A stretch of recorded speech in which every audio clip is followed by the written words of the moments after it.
ಆ ಥರ ಏನಿಲ್ಲ. ಸೆಕ್ಯೂರಿಟಿ ದೃಷ್ಟಿಯಿಂದ ಯಾವ ಬಂದಿಖಾನೆಗೆ ಹೋಗಬೇಕು ಅದನ್ನು ಅವರು ಡಿಸೈಡ್ ಮಾಡಿದ್ದಾರೆ.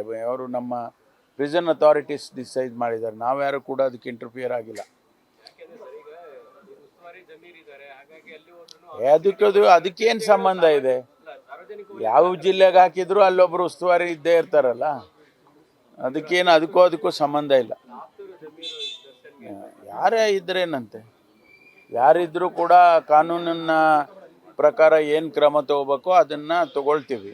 ಅದನ್ನು ಯಾರು ಅವರು ಉಸ್ತುವಾರಿ ಇದ್ದಾರೆ ಅದಕ್ಕೋಸ್ಕರ ಏನೋ ಆಗ್ಬಿಡ್ಬೋದು ಅನ್ನೋದೆಲ್ಲ ಸತ್ಯಕ್ಕೆ ದೂರವಾಗಿರ್ತಕ್ಕಂಥ ವಿಚಾರ. So instructions have been given to Ballari prisons also to be very strict and watchful about this. No, that the prison authorities, it is their job. It is not the government's job. We will give instructions to take care all this, but all the nitty-gritty things they will decide. They will have to take responsibility and take care. Hopefully there will be no lapses in Ballari. Yes, that is what we are hoping.